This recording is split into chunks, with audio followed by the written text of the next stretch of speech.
और हमारे गार्जियन, यहाँ हमारे guardian Sikkim Shri D.R. Thapa ji,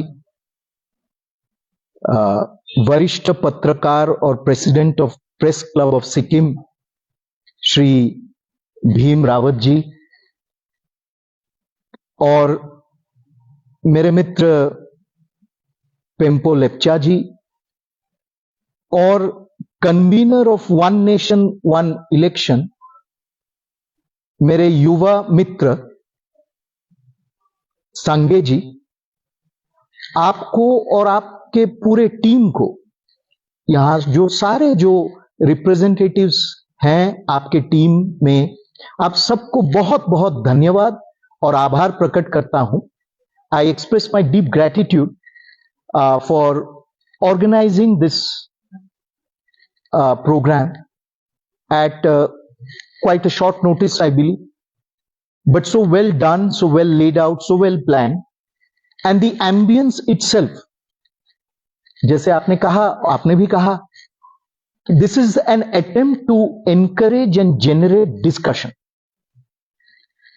and so this ambience itself is an ambience which encourages discussion, which encourages debate, which encourages a certain openness to new ideas.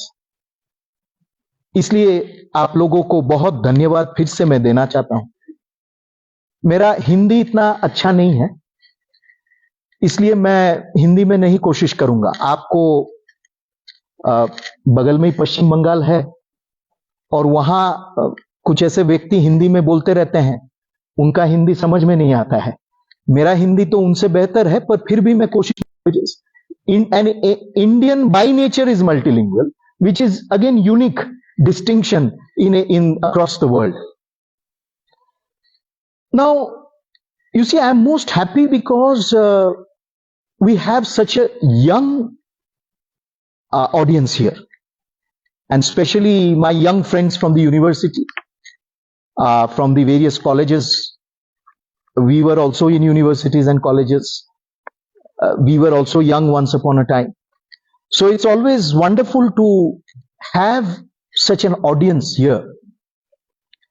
Primarily because when we are discussing one nation, one election, it is about the future of the country. It is about the future of India. It is about your future. Now you may be aware that Honorable Prime Minister of India, Shri Narendra Modi, has often used one terminology very earnestly and with a lot of conviction, and that is Amrit Kal.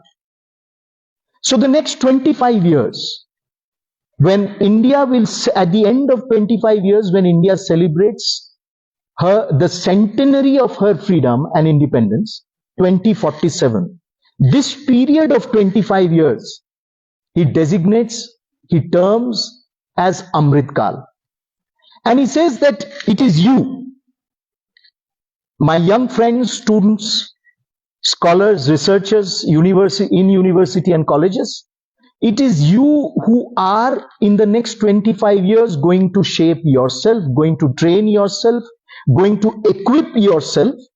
And India post 2047, it is you who will give leadership to that India post 2047. And it is in this Amrit Kal that he has set the goal of Vikasit Bharat, a developed India, no more a developing country or a developing India. So we lay the foundations of a developed India, and it is you who are going to lead that developed India, Vikasit Bharat. So I would also urge you, as we take forward this discussion across the country on one nation, one election, I would also urge you to imagine yourselves as to what is it that you want to be. How do you see yourself 25 years hence? All of us would be mostly in retirement. You know, we would be writing our memoirs or doing something else. But it is you who will be leading this country. So how do you see yourself? And it is against that backdrop that this debate is this discussion is extremely important. Now, I'll take you through certain facts and figures, certain points. And I would urge all of you, I would first urge two things. One is, please read, if you have the time, if you have the energy, please read the 322-page report of the high-level committee on One Nation, One Election, simultaneous election, chaired by Sri Ramnath Kovind, former President of India. And incidentally, he was also chairman of Dr. Shyama Prasad Mukherjee Research Foundation. And I had the good fortune of working very closely with him. We had also Sri Arun Jaitley as our chairman. And he was one of the early proponents of simultaneous election. And I mentioned it the other day also, if Sri Arun Jaitley was present here as a legal luminary, I'm not talking about him as a political leader, as a legal luminary, I think it would have been a feast listening to him. So please download the 322-page report of the high-level committee. Usually in this country, some people are there, ban the book. If you ask them, have you read the book? No, we want it banned. We have not read the book. So please read the book and then say whether it should be banned or not, because that is actually an authentic intellectual exercise, and we are all gathered here today as informed citizens who want to engage into an informed debate. So the first step for an informed debate is to do research, is to have your facts and figures, is to have your documents, is to read them, and then you form your opinion. So first is that. Second is, please differentiate between allegation and criticism. You must have heard Prime Minister Sri Narendra Modi's podcast. It was a very interesting podcast, and there he made many points. One of the points he made is, please make a differentiate between allegation and criticism. Oh, One Nation, One Election is going to lead to Modi becoming a dictator. Allegation. One Nation, One Election is going to be domination of one party. Allegation. One Nation, One Election is going to finish off regional parties. Allegation. Bring up criticism. Come up with your criticisms. And these criticisms can only come if you are informed, if you have gone through the documents, if you have gone through all the opinions that are being generated and that will be generated, and then you form your opinion. When I was leaving Delhi yesterday, somebody told me something very interesting. Can I just put one? Said that, oh, you are going to Sikkim, One Nation, One Election. But Sikkim में तो One Nation, One Election है ही. तो आप क्यों जा रहे हैं वहां? मैं तो उड़ीसा में भी One Nation, One Election था. इसलिए जा रहे हैं क्योंकि हमारे सामने उदाहरण है. हमारे सामने उदाहरण है. और जहां One Nation, One Election है, वहां के लोग का क्या ओपिनियन है, वो कैसे वो ओपिनियन डिश आउट करते हैं, that is also important. Now, we have some time, Sanjay, we have some time. So I'll just go very gradually. And I want you to remember that I'm not an expert. I'm not like Thapaji, I'm not a legal luminary. I don't have a law background. I'm just a very ordinary researcher and a scholar. And I have also had the distinction of being in public life and of also contesting elections. And of seeing what that means. And of also feeling what election fatigue means. You contest one election and then 1.5 years later you have another election. In between you have a panchayat election. In between that you have a municipal election. Your panchayat election is coming next year. So which means you have to again get worked up. You have to again go for that campaigning. You have to again start strategizing, which only means that 1 month, 1.5 months, 2 months, nothing else. Anyway, we'll come to that later. Now, I'll go from the present to the past. Just a few points that I want to make. Now, if you recall, in January 2025, while addressing NCC cadets in Delhi, Prime Minister Modi said, One Nation, One Election is not just a legal reform. It is a movement for new India. Young minds like you must engage in this discussion, as you are the future leaders who will shape India's democracy. The Union Cabinet in September 2024, while passing the giving the approval for one nation, one election, said the approval of one nation, one election is a historic step towards making India's democracy more vibrant and participative. It will reduce election-related disruptions and bring stability to governance. Now, I go back further. And if you see in December 2023, Prime Minister Modi gave an interview to a channel, and he said there that India's goal is of a $5 trillion economy. Every election costs India thousands of crores. Imagine the resources we can save and utilize for defense from continuous election cycles, ensuring that leaders focus on policy making rather than constant campaigning. An elected representative to the Lok Sabha. So, does he have the energy to continuously engage with his constituents as well as do campaigning? Anyway, we'll come to that point again. Now, I go back further in 20 cycles. Please remember, 1951-52, December 1951 to January 52 was the first general election. And from 1951-52 to did not question the voting structure, it did not question the election commission.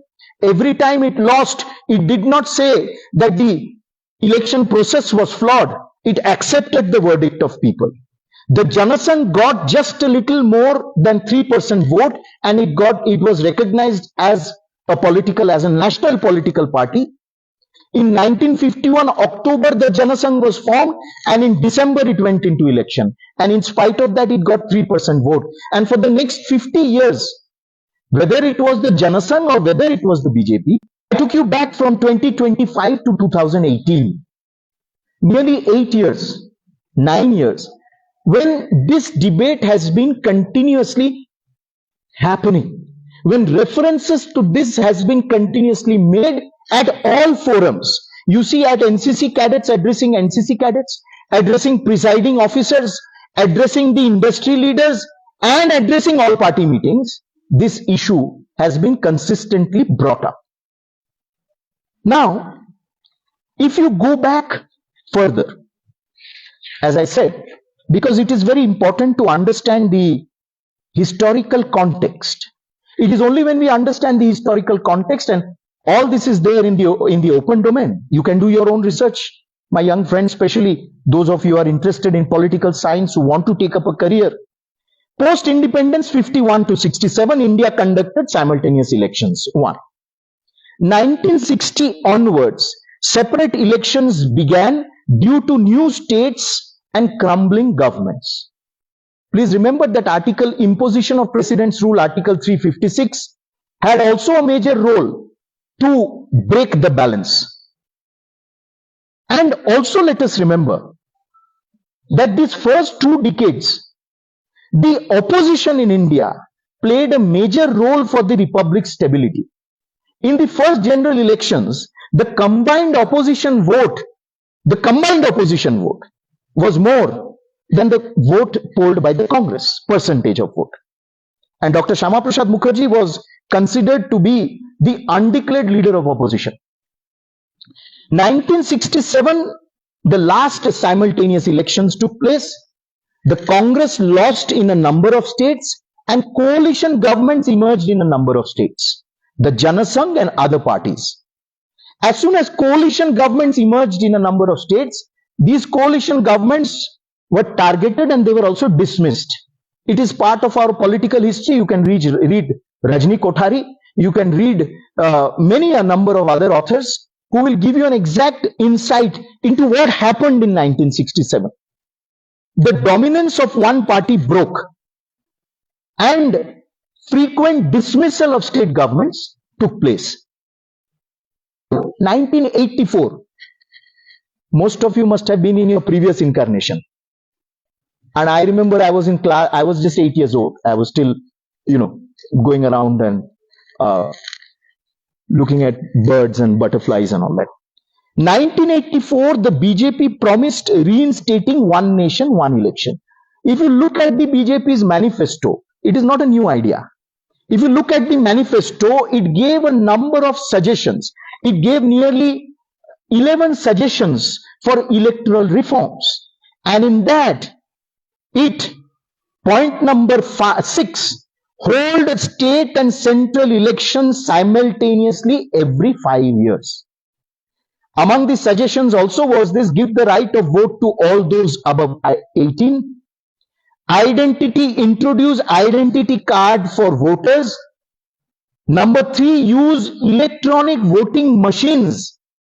And to this end, make necessary changes in the election law. The Parliamentary Standing Committee was at that time headed and chaired by Congress Member of Parliament E.M. Sudarshana Nachiyappan. And it advocated simultaneous election. 2015, the Parliamentary Standing Committee said, the committee noted that the holding of simultaneous elections to Lok Sabha and state assemblies would reduce: 1, the massive expenditure that is currently incurred for the conduct of separate elections; 2, the policy paralysis that results from the imposition of the model code of conduct during elections. You know what happens when there is a model code of conduct? There is a prolonged model code of conduct. This time the Lok Sabha elections were for 3 months. And in some constituencies, some candidates had to campaign for 3 months, because their name was announced in the first list, and the elections, the voting took place at the end, on the last day. So for 3 months, and for 3 months you have to live under the model code of conduct. All over the country, the model code of conduct is there. Some variations are there, piecemeal. But overall, it is model code of conduct. You can't make appointments. The other day, I was addressing a university gathering. The principal he said that we could not make any appointments. Appointments are delayed. Schemes are delayed. Sanctions are delayed. There is a policy paralysis. There is a paralysis of governance because of the model code of conduct. So, the Parliamentary Standing Committee in its point number 3 says impact on delivery of essential services. And number 4, burden on crucial manpower that is deployed during the election time. Huge displacement of teachers. School buildings are occupied. Government servants are delinked from their daily responsibilities and duties and sent off. Schools are closed. Security forces are pulled across from various regions and deployed for election purposes, from the border, from sensitive zones. For 3 months, there is a continuous movement of security forces all across the country. There is fatigue which comes in. So, crucial manpower that is deployed repeatedly during elections are therefore divested and diverted from their actual primary duty. And this we are not saying. This is the Parliamentary Standing Committee, headed by Congress Member of Parliament Sudarshana Nachiyappan, made a very valid point. In 2019, the all-party meeting organized by the NDA government on One Nation, One Election. September 2023, the high-level committee was formed. March 2024, the high-level committee gave its report after 6 months of consultation. And in December 2024, the bill was reintroduced in Parliament. So I just wanted to run you through the background and the history. Now, what I'll do is I'll come back to the micro details a little later. But let us have a look at this. The high-level committee headed by Ramnath Kovind,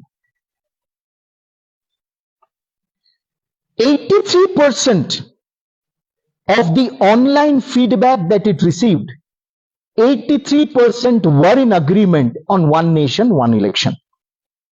50% of the political parties consulted agreed on One Nation, One Election. 100% former Supreme Court judges consulted, agreed. 75% former Chief Justices of High Court consulted, agreed. 100% former chief election commissioners of India consulted, agreed.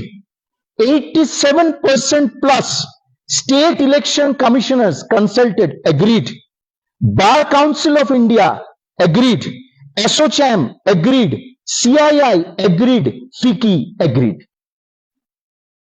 So one cannot say that the 322 pages document was done just in the air, that there was no consultation. And for those of you who are educationists here, you know the national education policy. The national education policy also was formulated in the same manner. There was a consultation right from the grassroots upward. Stakeholders were consulted, educationists were consulted, elected representatives from panchayat to parliament was consulted. So I think the intention cannot be doubted, because this is the kind of consultative exercise over 191 days that the Ramnath Kovind committee took place, that the committee took, initiated.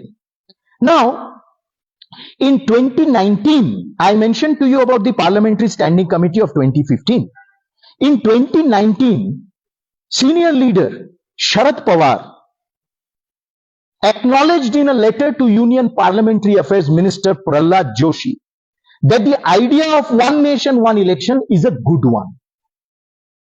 Late Kalagnar Karunanidhi, in his autobiography, writes that constant elections were leading to policy paralysis, and yet today his party is opposing one nation, one election.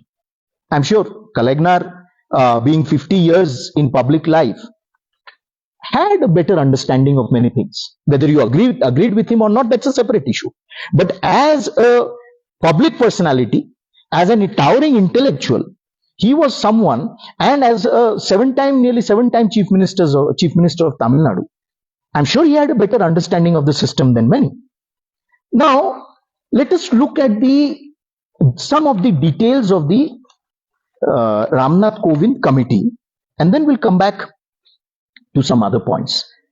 Now, please remember that in the last 7 decades, this country has witnessed, has participated, has contested in nearly 400 elections in the last 75 years. 400 elections. So I think when a country has contested, participated in 400 elections, it is not only emerging as a model of electoral democracy and structure across the world, but it surely entails to have vigorous and rigorous debates on the electoral process.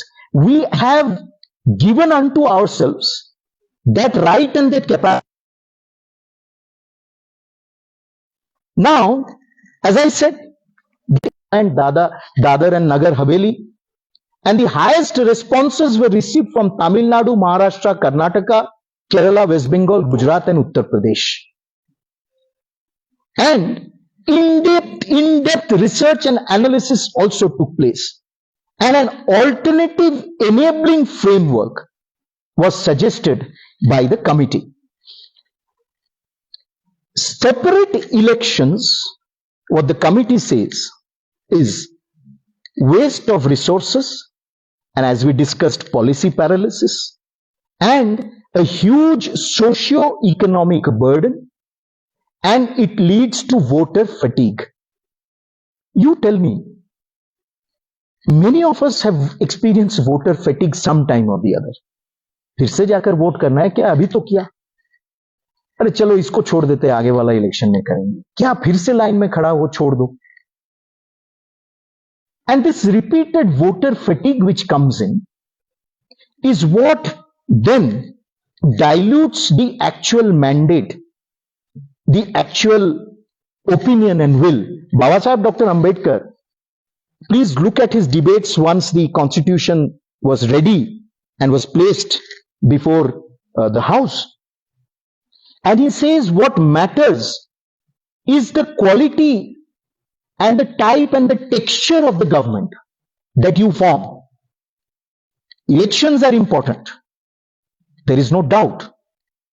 But those elections must enable you to select the best performing government. On that, there can be no compromise. And simultaneous election, please remember, was completely passed by the Constituent Assembly, of whose member were people like Sardar Patel, Baba Saheb Ambedkar, Pandit Jawaharlal Nehru, Dr. Rajendra Prasad, K.M. Munshi, Dr. Shyama Prasad Mukherjee, and everyone across the political spectrum were part of that Constituent Assembly which had endorsed simultaneous election. Experts say that simultaneous election will not be anti-democratic, anti-federal, will not violate the basic structure of the constitution. The argument that it will violate the basic structure of the constitution, I don't know how it stands scrutiny, because there is no question of if simultaneous election were to violate the basic structure of elections, then it would have been violated in 1951-52 itself till 67. The basic structure of the constitution based on freedom of speech, freedom of movement, freedom of action, secularism, everything stands. That has nothing got to do with simultaneous election. And in fact, the First Amendment, if you were to see the First Amendment that was brought in 1951 to curtail free speech and free expression, that was the first assault on the basic structure of the constitution. And it was resolutely opposed by Shyama Prasad Mukherjee. It was opposed by 70 members of parliament from within the Congress parliamentary party. And the then Prime Minister was compelled to bring in the word reasonable restriction. So therefore, to say that it will violate the basic structure of the constitution, I don't think any palpable and solid argument has been put forward till now. One argument is that simultaneous election will encourage voters to participate in larger numbers because it will reduce elections. The committee says leads to uncertainty, slows down government machinery, and half the time of 5 years is spent in electioneering. You come to power, and then again the next election, you are again campaigning. There is another very crucial point that people like us, for us, we notice in other states. The movement of migrant voters, of migrant workers. Every time an election takes place, major election takes place, even a panchayat election takes place, you have migrant workers going back to their home state to vote and then come back. How many times do you want them to move around? Because they go spending their scarce resources, their money. So they go and vote for the assembly elections and then again come back. Again they have to go for Lok Sabha, again come back. Again they realize panchayat, because they live in a village, so it's very important for them to vote in the panchayat elections. So they go back again for panchayat elections. Huge displacement of migrant workers leads to disruption in industrial production, and that is what the industry bodies say. Simultaneous election, make it once, this huge movement will not take place. Most electoral rolls, now this is a very important point. The electoral roll is prepared by the State Election Commission with the help of the Election Commission of India. You have one epic number and you have one electoral roll. So the question of saying that you will have fake electoral rolls, fake voting IDs, the responsibilities of the state election commissioners, because it is the state election commissioner which prepares and finalizes the roll. Once election, once a year, once in 5 years, will enable you to streamline the voters list, will enable you to make your epic number more effective, and will actually ensure that there is no dilution in the voters list and in the voting pattern. Now, there are certain frequent issues which come up. But when we talk about the amount that will be saved, I'm sure students from commerce and economics and finance backgrounds will be able to do it better. But broadly, if you look at this, in 2024 Lok Sabha elections alone, more than 1 lakh crore was spent. And this reflects a significant pressure on the national economy, on the national finances. And if the election takes place once in every 5 years, the Election Commission of India would need to deploy resources only once. The deployment of manpower would be only once. The requisition of other services will need to be made only once. And this, broad computations say, would lead to a savings of 12,000 crores. And the high-level committee says, if simultaneous elections had been implemented in 2024, hypothetically speaking, it could have increased the GDP growth by 1.5 percentage points, adding 4.5 lakh crore to the economy. This is the economic part. Again, if you look back, if you look at elections in the past, where in states simultaneous elections have taken place, in 99 in Karnataka, in Kerala in 1977, and in other states, you can make a study. Simultaneous election has seen greater voter turnout, has seen larger voter turnout. And if you look at why this larger voter turnout, because the fatigue has reduced. In Odisha, you see, for years together, it took place. And there is another argument which says that, regional parties will get over, regional parties will not exist, and the voter will not be able to discern the difference between national election and central and state election. I'm sorry, I think we should not. It is not fair. I'm not saying we should not, you can. But I'm saying it is not fair to doubt the acumen of the Indian voter. Please take the example of Odisha. The voter there exactly knew in the last 10 years whom they want in Delhi and whom they want in the state. And then after 10 years, the gradual change has taken place. You please look at West Bengal also. In West Bengal, the case is a little different because voting actually doesn't take place there. Election Commission has to do a lot of reform there. I said the ideal election model stops at the border of West Bengal. It stops at the Kalimpong border there and it stops at the border there. I'll come to that later. But because of reduced voter fatigue and because of a discerning, and you'll see this pattern across the country, in every state, the pattern has been often different in the state and for the center. So let us not cast doubt, let us not cast aspersion on the Indian voters' acumen. The other point is, let us remember that, the simultaneous elections is not going to be rammed in, is not going to be bulldozed in the next 2 years, in the next 3 years. The high-level committee, parliament, the cabinet has given a wide time frame. You gradually prepare for it. Then after the general election of 2029, it starts getting into action. And then it goes on to 2034, which means we have an entire decade to finally work it out. Because you are trying to bring back the system after 50 years nearly, after 1967, after more than 50 years. So the idea of implementing the One Nation, One Election Commission is not in a hurry. It's not being done in a hurry. There is time being given. The structures are gradually being acclimatized. Options are being put forward.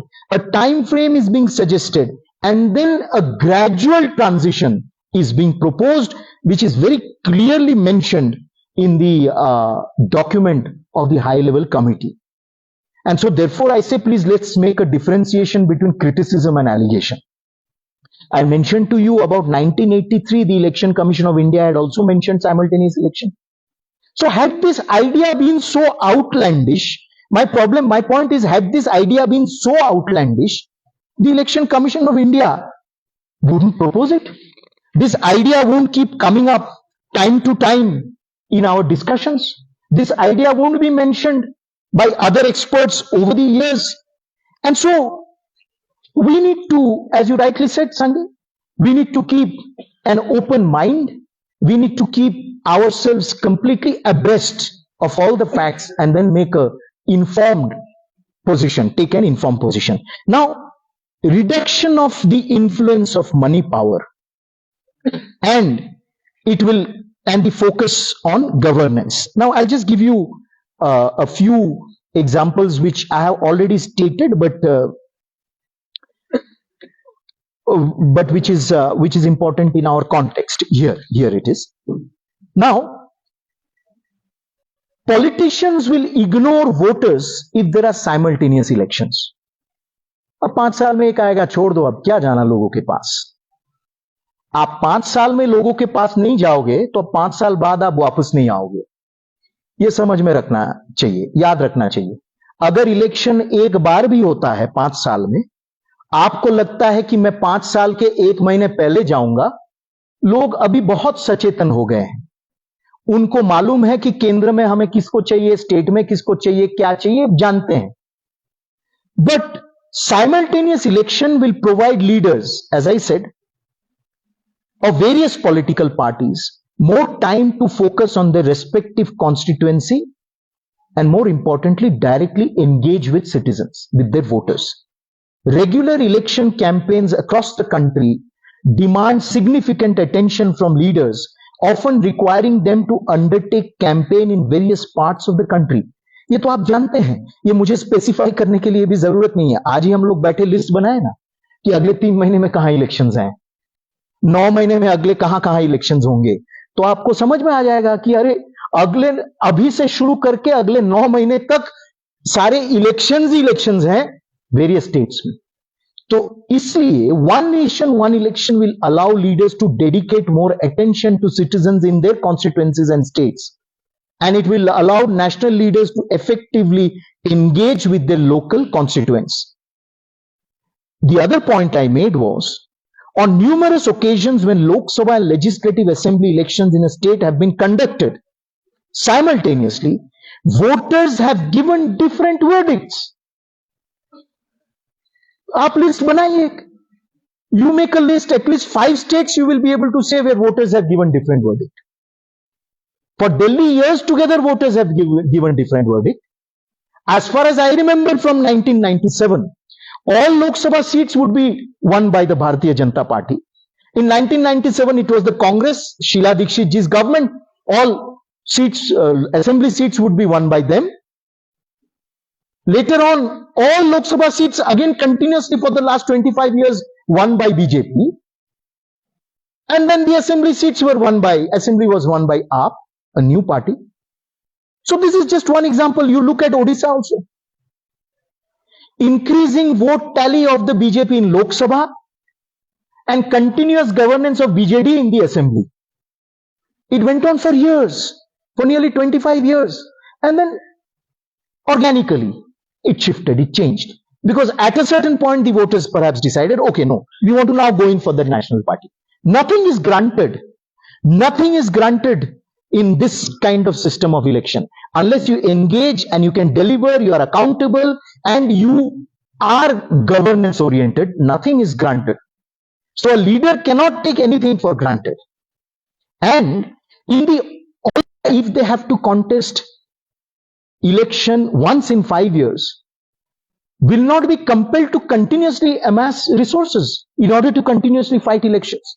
And the best part is, in the all-party meeting, out of 19 parties in attendance, 16 parties favored the idea of simultaneous election, and these included regional parties such as the NCP, JDU, YSR Congress, BRS, LJP, SAD, Shiromani Akali Dal, NPP, and the BJD.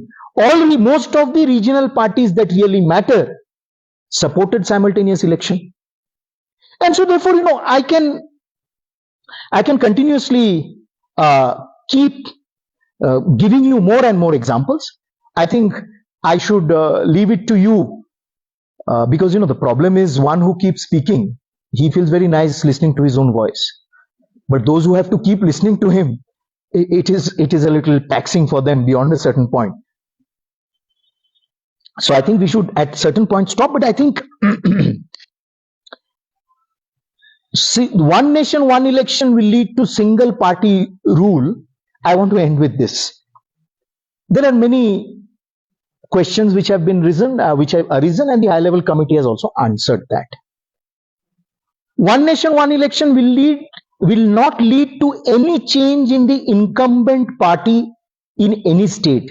There is no reason to believe that the same party will win the elections at both the levels, state and center, if elections are held simultaneously. And ample examples are there for that. So,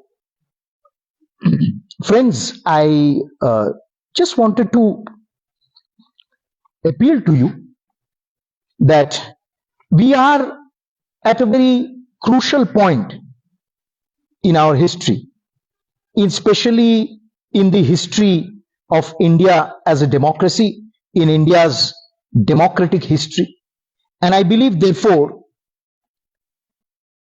any nation which is at the crossroads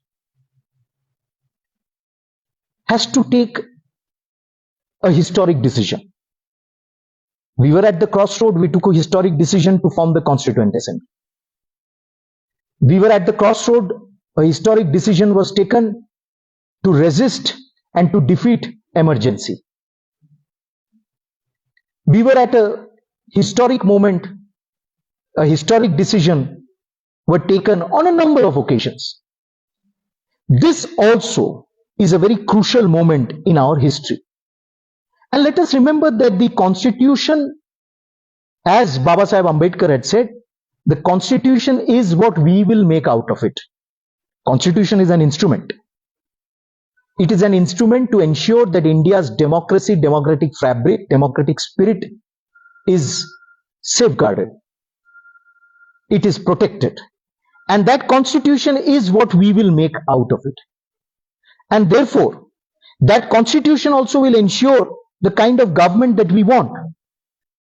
Can the election process, the electoral process, be transformed in such a manner which makes it not only smooth, which ensures that participatory democracy is really participating, and that people in their full vigor, in their full energy, actually go and vote for that which they want, for that government which they want.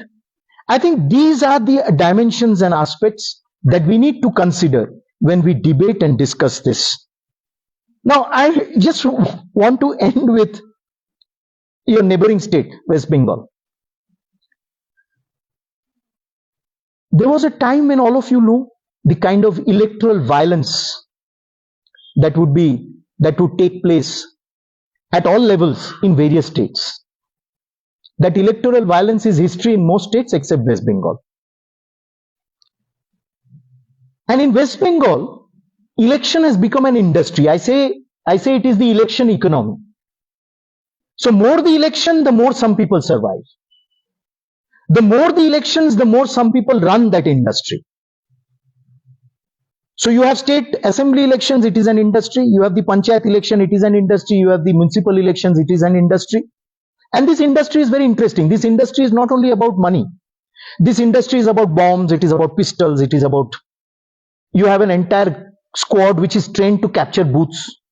You have an entire squad. Nowadays you can't capture booths, but you can go and intimidate voters in the villages. They don't go and vote. Because the booths nowadays are surrounded by the central forces.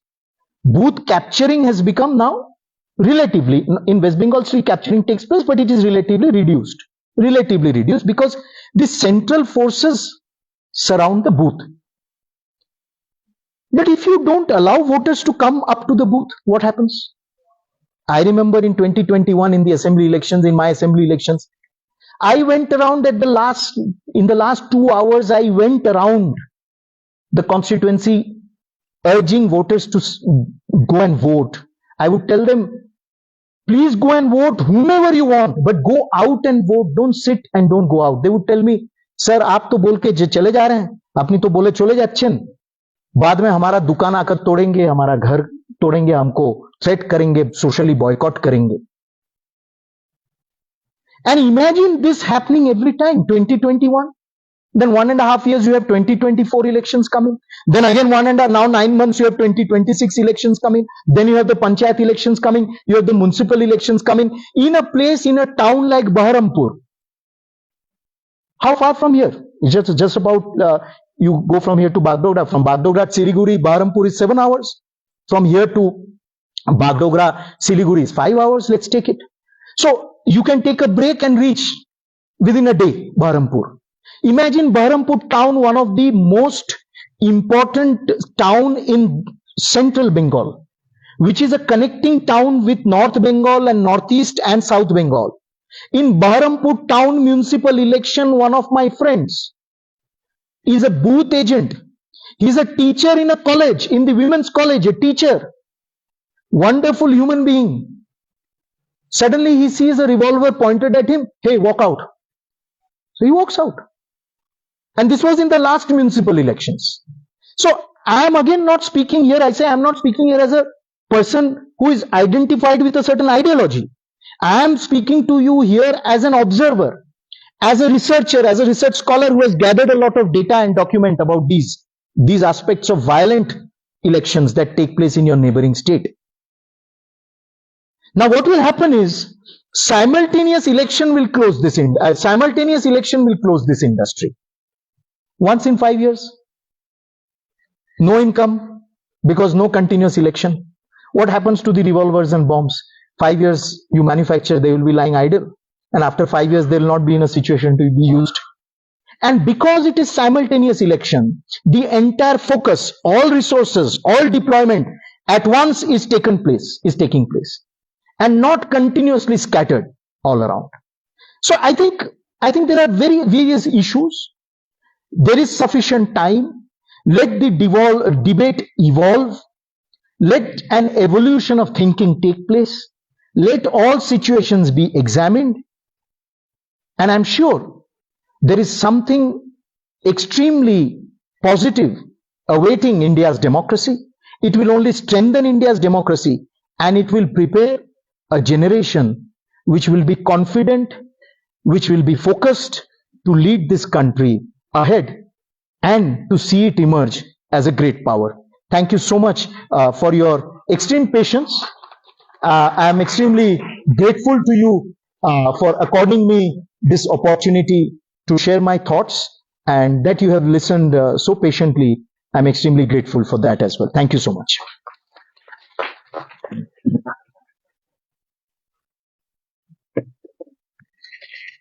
Thank you so much.